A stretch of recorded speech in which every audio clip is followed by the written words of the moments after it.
약속대로 오시는 메시아 하나님의 나라, 그것을 오늘 우리가 배우게 될 텐데요.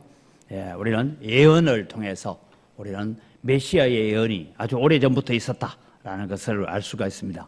예언이라는 것은 그냥 미래의 일을 미리 알려줬는데, 사실 여러분 우리가 구약시대의 본문을 보면 지금 신약에 있는 이대로의 사실을 내다보고 적었을까 하는 의문이 드는 부분도 있습니다. 때로는 어떤 본문은 전혀 메시아 본문하고 연관되지 않은 본문 같은데 그 본문을 예수님께서 적극적으로 자기에게 가져오셔서 적용시켜가는 부분도 있습니다. 또 우리가 잘 아는 것처럼 시편 2편에 22편에는 나의 하나님 어찌하여 나를 버리시나이까 하는 것은 다윗이 고통 가운데 부르짖었던 그 노래지만 결국은 예수님께서 십자가상에서 그것을 적극적으로 인용하시는 이런 일들을 통해서 하나님의 말씀이 이루어져 간다라는 것을 우리가 알 수가 있습니다. 그래서 우리는 구약의 예언을 생각할 때에 우리가 흔히 예언을 우리 학교 시험 칠 때 여러분 줄긋기 시험 치잖아요. 오른쪽에 있는 것과 왼쪽과 일치되는 것 줄을 연결하시오 이렇게 해서 시험 치던 기억이 있죠, 그죠? 그런 것처럼 그렇게 딱딱 갖다 꽂아 듣는 그런 것처럼, 아니면 우리가 관역을 놔두고 활을 쏴서 꼭 맞히는 것처럼 그렇게 정확한 예언이 있는가 하면 어떤 예언은 발전되어져 가는 예언이 있습니다. 점점 발전되어져 가서 메시아에게 초점이 맞추어지는 그런 부분을 우리가 볼 수가 있습니다. 이제 우리가 아담과 하와가 죄를 지었죠. 선악과를 따먹습니다. 그죠? 선악과를 따먹고 죄를 지은 결과가 여러분 어떻게 되느냐 하면 메시아에 대한 이야기를 하고 있습니다. 거기서 여러분 우리가 하나 바라봐야 되는 것이 창세기 3장 15절을 보면 같이 읽죠. 내가 너로 여자와 원수가 되게 하고 내 후손도 여자의 후손과 원수가 되게 하리니 여자의 후손은 내 머리를 상하게 할 것이요 너는 그의 발꿈치를 상하게 할 것이니라. 우리가 이것을 두고 흔히 원시복음이다 그렇게 얘기하죠. 여자의 후손으로 오실 예수 그리스도, 그분이 결국은 이제 뱀의 머리를 밟게 되어지죠. 이런 일들을 여러분 보지만 사실은 여러분 여기서 하나님의 놀라운 구원 계획을 우리가 하나 볼 수 있는데, 흔히 우리가 원시복음이다 그렇게 말하고 있지만 여러분 여기에서 나타난 것은 여자와 사단 간에, 여러분 죄를 지으면 어떻게 돼요? 서로 친해져야 되잖아. 사탄이 유혹해서 여자가 죄를 지으면 사탄과 여자가 친근해져서 더 죄로 가야 되는데 하나님께서 그들의 마음속에 무엇을 심어놓아요? 적개심을 심어놨어요. 그리고 또 여자의 후손과 사단 간의 적개심도 있지만 이런 적개심을 통하여서 하나님의 구원 계획을 이루어가고 있는데, 사단을 미워하는, 즉 죄를 미워하고 마귀의 역사를 미워하는 마음이 우리 속에 있는 것이 은혜인 줄 믿으시기 바랍니다. 그런데 나는 자꾸 죄 짓는 게 좋아요, 나는 마귀가 좋아요, 그런 사람은 그 길로 가면 됩니다. 그냥 그대로 가면 어디 가겠습니까?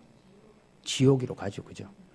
그래서 여러분 우리는 발견할 때 우리의 마음속에 죄를 미워하는 마음과 마귀의 역사를 미워하는 마음이 있다. 이것은 하나님께서 사탄과 범죄한 사람 사이를 갈라놓는 방법으로 너를 미워하는 마음을 주셨다 하는 것을 우리가 이 적개심을 읽을 수가 있습니다.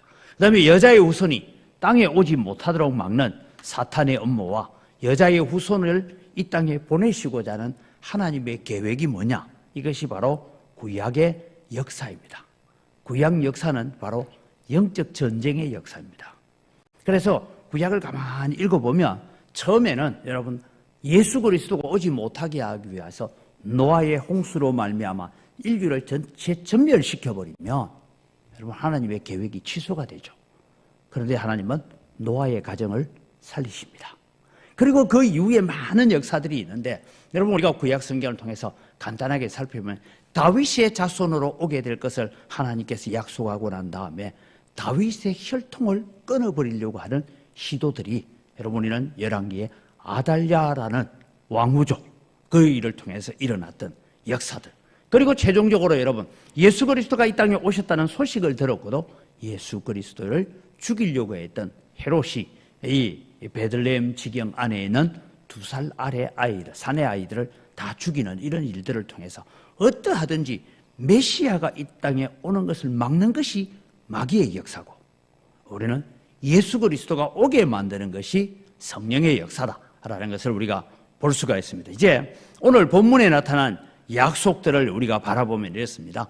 하나님께서 약속과 예언을 통해서 내가 내게 큰 복을 주고 내 씨가, 여러분, 아브라함에게 하나님께서 약속하신 저 본문을 읽어보면 이런 부분이다. 내 씨들로 말미암아라는 복수를 쓸 때가 있고 내 씨가 하라고 단수가 쓸 때가 있는데 우리 성경 번역을 그냥 밋밋하게 그냥 해놨어요. 근데 여러분, 내 씨가 그 대적의 성문을 차지하리라 했는데 여기에 씨라는 것은 씨들입니다. 그 다음에 밑에 나오는 또 내 씨로 말미암아 천하 만민이 복을 얻으리니 할 때는 단수를 쓰고 있어요. 그러니까 아브라함의 후손들과 아브라함의 후손 가운데 오시는 메시아 예수 그리스도를 구분해 가고 있는 이런 본문을 우리가 볼 수가 있습니다. 그래서 예수님은 오늘 성경 본문에 아브라함의 후손으로 오셨다라는 것을 마태가 적고 있습니다. 그 다음에 여러분 누구 계세요? 다윗 왕입니다. 다윗 왕이 이제 회막을 있는 언약궤를 마음에 아파서 성전을 짓겠다라고 얘기했을 때에 하나님께 주시는 말 같이 읽어갈까요? 내가 내 몸에서 날 내 씨를 내 뒤에 세워 그의 나라를 경고하게 하리라.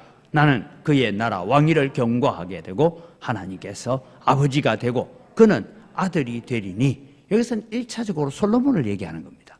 그런데 여러분, 솔로몬의 왕위는 영원합니까? 안 합니까? 안 하죠. 그럼 영원한 왕위는 누구예요? 예수 그리스도를 의미하고 있는 것이다 라는 것을 보게 됩니다. 그래서 예수님은 다윗의 후손으로 오셨다. 그래서 지금도 여러분 이스라엘에서 이 전쟁 가운데 있지만 이스라엘 백성들은 뭘 중요시하느냐? 우리는 아브라함의 후손, 다윗의 후손이다라는 이 부분에 굉장한 관심을 가지면서도 예수님은 믿지 않고 있습니다. 그 다음에 그들이 강조하는 것은 또 그거예요. 모세와 선지자들의 글을 그렇게 강조하면서도 그 눈이 닫혀져서 하나님의 말씀을 제대로 보지 못하고 있다라는 거죠. 이사야 선지자가 예언합니다. 보라, 처녀가 잉태하여 아들을 낳을 것이요 그의 이름을 임마누엘이라 하려. 여러분, 이사야 7장 14절뿐만 아니라 14절 이후의 얘기를 자세히 읽어보면 저 본문은 뭐냐면 아주 나쁜 왕 아하스가 하나님을 안 믿어요. 아들은 훌륭한 왕입니다, 히스기야. 근데 아하스는 하나님 안 믿어요. 그래서 지금 북쪽에 있는 아람 군대와 북이스라엘이 연합군을, 원래 둘이는 철천지 원수였는데 어찌 그날만큼은 친구가 돼가지고 이 두 나라가 유다를 침공해 옵니다. 그래서 어떻게 하면 우리나라를 살릴 수 있을까 고민했던 아하스는 더 북쪽에 있는 아수르에다가 도움을 요청하는 일을 하고 있습니다. 그때 이사야 선지자가 이래요. 왕이요, 아수르를 의지하지 마십시오. 살아계신 하나님을 의지하십시오. 그러니까 아하스가 나 하나님 안 믿어. 이럴 때 그러면 징조를 하나 구하십시오. 나 하나님 시험하고 싶은 마음 없어. 그 말은 나는 하나님 의지 안 해. 나는 이미 아수르 군대를 의지하기로 다 했어. 이때 주어지는 말씀이 보라, 처녀가 잉태하여 아들을 낳을 것이요 그의 이름을 임마누엘이라 하리라. 그래 놓고 여러분 그 다음 구절이 있습니다. 이 아이가 태어나서 아직 엄마 아빠라고 부르기 전에 저 북이스라엘이 망할 것이고 아람 나라가 망할 것입니다 하면 이미 성취가 됐어요, 안 됐어요? 다 됐어요, 구약에. 그런데 여러분 마태복음에는 예수 그리스도의 탄생을 이 본문을 인용해 오고 있습니다. 그래서 여러분 성경을 쭉 읽어보면 우리는 너무 읽을 때, 구약을 읽을 때 신약에 성취된 거로 자꾸 끌어가지면 아까 계시는 발전해 온다 했죠. 발전하는 차원에서 보면 또 예수님께서 적극적으로 어떤 본문을 끌어와서 이건 나를 향한 것이야 라고 끌고 오고 있다라는 측면에서 보면 이 이사야의 예언을 우리는 이제 예수 그리스도의 탄생에 초점을 맞추고 있는 그런 부분이 보여집니다. 또 하나 볼까요? 이제 마리아에게 누가복음에 나오죠. 아들을 낳을 것입니다. 이름을 예수로 하십시오. 그러니까 마리아가 처음에 뭐랬어요? 나는 아직도 남자를 알지 못하거늘, 이게 남자를 알지 못한다라는 것은 아직 내가 한 번도 남자와 합방을 해본 적이 없는 아직 순수한 아직 내가 처녀인데 어떻게 아이를 낳습니까? 그때에 뭐라고 합니까? 엘리사벳의 얘기를 들려주면서 성령이 너를 덮으리니 내게서 날 자를 온 인류를 구원할 자 예수가 태어날 것이. 그때 마리아가 한 얘기죠. 주의 계집종이오니 주의 말씀대로 내게 이루어지기를 원합니다. 그러고 난 뒤에 마리아는 요셉을 찾아가지 않습니다. 아마 마리아는 그때부터 나는 예수님의 어머니로서 메시아의 어머니로서의 삶을 살기 위해서 가야 되는구나 하고 달려가서 엘리사벳을 먼저 찾아가서 석 달이나 있다가 돌아옵니다. 아마 우리는 여러분 하나님의 나라를 이루어가고 하나님의 뜻이 이루어져 가는 데 있어서 우리 마음은 어떻습니까? 내가 하나님의 나라를 위해서 이만큼 일했으면 거기에 내가 떡부스러기라도 좀 얻어먹어야지 말이야. 하나님의 영광을 위해서 내가 이만큼 했으면 그래도 하나님 내게 좀 이만한 거 주셔야지. 이런 마음들을 우리가 가지고 있는데 실제로 여러분 오늘 본문에 나오는 요셉이나 마리아는 내 생명을 바쳐서라도 내 모든 삶을 다 희생하는 일이더라도 나는 메시아가 이 땅에 오는 일이라면 나는 순종하겠습니다. 이것이 여러분 오늘 재림 예수를 기다리는 우리의 마음이 되기를 바랍니다. 예수님 재림하면 여러분 집에 농안에 넣은 금반지가 필요 있을까요? 없을까요? 그런다고 또 목사가 이슬교하면서 금반지 다 교회에 갖다 바치라 이 의미 아닙니다. 여러분 뭐 통장에 있는 돈이 필요가 있을까요? 없을까요? 없죠. 그거는 우리가 어떤 위기 상황을 위해서 우리가 준비해 놓는 것이고 여러분 우리는 주님은 오늘 오셔도 됩니다 라는 그런 마음으로 매일매일 마라나타를 외치면서 사는 자가 오늘 마리아와 요셉의 신앙을 본받아가는 것이다 라는 얘기를 합니다. 자, 여러분 이제 모든 사람들은 고향으로 가서 호적해라. 저 동그라미 안에 있는 사람이 아우수도입니다. 이 사람이 당시에 이제 로마의 황제입니다. 그래서 모든 사람은 다 호적하러 가라. 그래서 고향 땅으로 호적하러 베들레헴에서 가는데 그때 이미 마리아는 해산할 때가 되어갈 때죠. 호적했던 이유는 한 가지입니다. 징병을 하기 위해서 인구조사를 하고 세금을 맺기 위해 인두세를 맺게 되니까. 여러분들도 지금 인두세 내고 있죠? 주민세. 그죠? 세금 다 내고 있어요, 우리도. 그런 것처럼 인두세를 매기기 위해서 그렇게 이제 호적하라 하는 얘기가 나옵니다. 자, 여러분, 그래서 이 약속대로 예수님은 구약의 선지자의 예언대로 베들레헴에 태어납니다. 미가서 5장 2절에 또 유대 땅 베들레헴아 너는 유대 고을 중에서 작은 도시인데도 가장 작지 아니하도다 내게서 한 다스리는 자가 나올 것이다 라고 말씀하신 대로 베들레헴에서 예수 그리스도가 태어나게 되는 그런 모습을 봅니다. 이 모든 것이 여러분 성경대로 말씀대로 예언대로 이루어졌다라는 것입니다. 오늘 이 외의 공부를 하나 좀 하려고 합니다. 갈라디아서 4장 4절에서 5절 같이 읽읍시다. 때가 참에 하나님이 그 아들을 보내사 여자에게서 나게 하시고 율법 아래에 나게 하신 것은 율법 아래에 있는 자들을 속량하시고 우리로 아들의 명분을 얻게 하려 하심이라. 여러분 때가 찼다 그런데 도대체 예수 그리스도가 올 때에 무슨 때가 찼는지를 우리가 잠시 한번 살펴봅니다. 어떤 때가 찼느냐? 유대 나라의 종교적인 타락. 여러분 바리새인과 사두개파 간에 계속해서 일어나는 종교적인 논쟁들 그런 것 가운데서 일어나는 종교적 타락이 극에 달해 있을 때에 예수님께서 이 땅에 오십니다.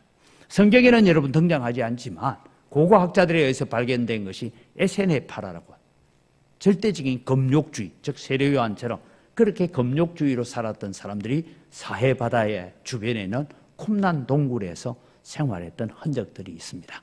이런 가운데서 유대나라는 당시의 종교적인 타락이 어느 정도였냐? 왜 예수님께서 성전에 들어가셔서 돈 바꾸는 사람 또 비둘기, 소와 양을 다 쫓아내느냐 하고 우리가 보면 그 시대에 요세푸스의 정언에 의하면 그러니까 성전에 바치는 돈은 로마 화폐를 가지고 드리는 것이 아니고 반드시 우리 반세계를 내는 거 있잖아요. 성전세.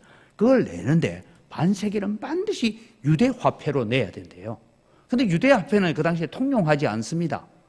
그래서 헬라 돈을 로마 돈을 가지고 와서 우리를 말하면 쉽게 말해서 달러를 들고 와가지고 이제 한국 돈으로 바꾸어서 헌금을 해야 되는 거예요. 헌금을 하면 성전 안에서 돈 바꾸는 사람들이 원래 1대1로 바꾸면 되는데 외국 돈은 1, 유대 돈은 0.5 그렇게 해서 바꾸면서 폭리를 취했다. 이게 여러분 역사가들이 한 얘기입니다. 그 다음에 제가 잘 말씀드렸던 것처럼 이 이방인의 뜰에 있는 거기에는 소와 양을 기르고 있는데 여러분 분명히 내가 저 양을 제물로 드리십시오 하고 비싼 돈 주고 사서 제물로 들어갔는데 그 다음날 가니까 그 양이 그냥 또 나와가 있더라.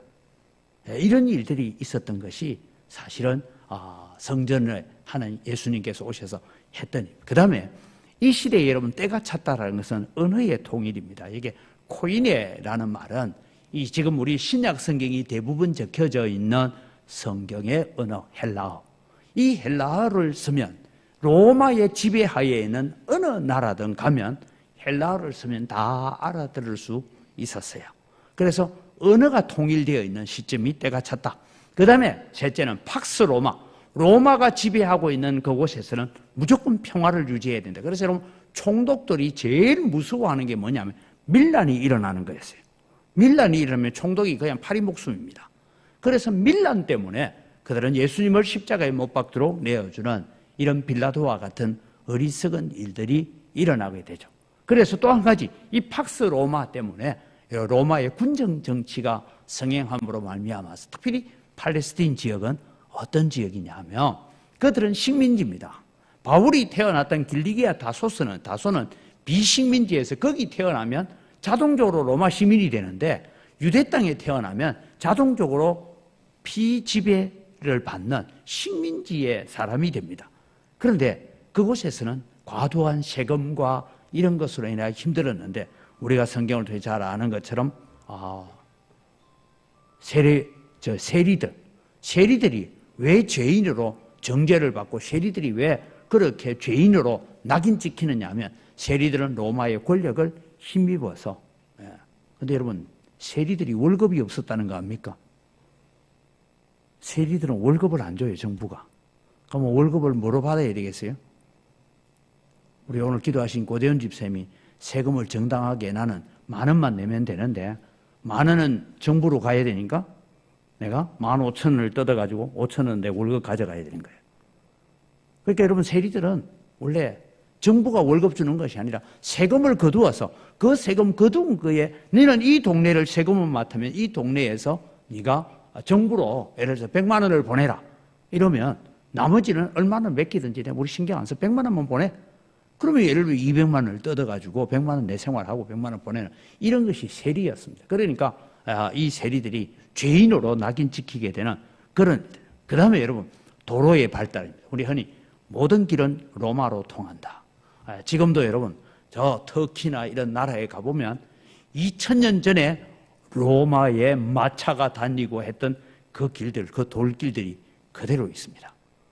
아직도 여러분 저 갈릴리에 가면 예루살렘에 가면 이미 몇 번이나 지진이 나서 뒤덮여버려서 한 7m를 파야 예수님 당시에 땅이 나온다는데 아직도 갈릴리에 가면 갈릴리에는 그 돌로 만든 도로들이 예수님이 걸어가신 도로가 2000년이 되도록 아직 그대로 있는 그런 도로가 모든 도로는 로마를 향하여 가도록 되어 있는 이 일들이 결국은 예수 그리스도가 이 땅에 와서 사역하기에 적합한 때를 이루어가고 있었다. 그래서 갈라디아서는 때가 참에 예수님께서 이 땅에 오셨다라고 말씀하고 있습니다.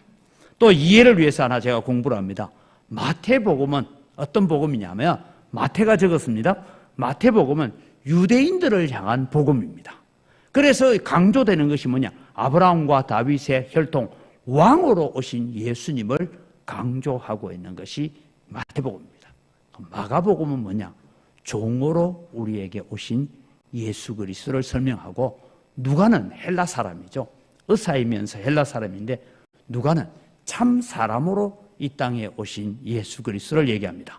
요한복음은 흔히 여러분 우리가 이제 공부할 때 공관복음 보는 시각이 같다 해서 공관복음을 마태, 마가, 누가를 보고 요한복음을 제4복음이라고 하는데 이 요한복음에는 이런 관념이 별로 없고 요한복음은 생명, 영생, 빛 뭐 이런 얘기들을 강조하고 있습니다. 그럼 요한복음은 왜 그렇게 다른 시각에서 보고 있느냐 하면 요한 사도가 복음서를 쓸 때에 여러분 일어났던 이단들 중에 하나가 여러분 영지주의라는 이단들이 일어납니다. 그들은 이원론 분법 속에서 늘 사물을 봅니다. 그래서 물질은 악한 것이고 정신적이고 영적인 것은 선한 것이다. 그러니 신이신 하나님이 육체를 입고 이 땅에 오는 것은 아니다. 우리는 죽으면 육체는 땅에 썩어지고 영혼만 천국 간다.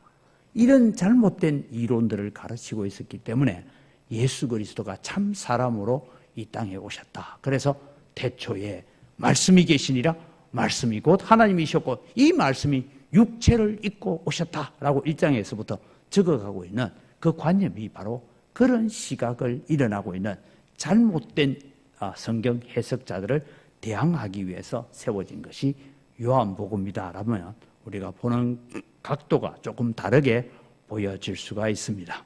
예수님은 이 땅에 오셨습니다. 약속대로 오셨고 예언대로 오셨습니다. 말씀대로 이루기 위해서 이 땅에 오셨어요. 그래서 예수님께서 세례 요한에게 오셔서도 내가 세례를 받아야 되겠다. 그러니까 세례 요한이 뭐라고 합니까? 내가 세례를 받아야 되는데 내가 어떻게 주님께 세례를 베풀 수 있습니까? 예수님께서 이렇게 하는 것이 곧 하나님의 뜻을 이루는 것이다 라고 말씀하셨죠. 이 땅에 하나님의 뜻을 이루기 위해서 이 땅에 왕으로 오신 예수님, 그분이 우리의 구주시고 우리의 왕이십니다. 그분은 우리를 위해서, 같이 읽습니다. 그가 찔림은 우리의 허물 때문이요 그가 상함은 우리의 죄악 때문이라. 그가 징계를 받음으로 우리는 평화를 누리고 그가 채찍에 맞음으로 우리는 나음을 받았도다. 이것을 성취하기 위해서 오늘 또 아주 연약한 사람의 모습을 입고 이 땅에 오셔서, 그러나 그분은 연약한 것 보이지만 그분은 만왕의 왕이시고 모든 인류를 구원하는 구원자가 되셨다라는 것을 우리의 마음속에 새기고, 이제는 하나님의 나라가 이스라엘 백성들은 사도행전까지 당장 이루어질 육신의 나라, 눈에 보이는 하나님의 나라를 그들은 기대했지만 예수님께서는 영적인 나라, 그래서 새로운 나라를 만들기 위해서 이 땅에 왕으로 오셨습니다. 우리는 그 나라의 백성으로서 예수 그리스도께 순종하고 믿음의 길을 잘 달려갈 수 있기를 주님의 이름으로 축복합니다. 이 시간 우리 함께 기도할 때에 우리 자막을 같이 보고 함께 기도하겠습니다. 하나님의 때를 잘 깨닫고 하나님의 뜻이 이 땅에 이루어지고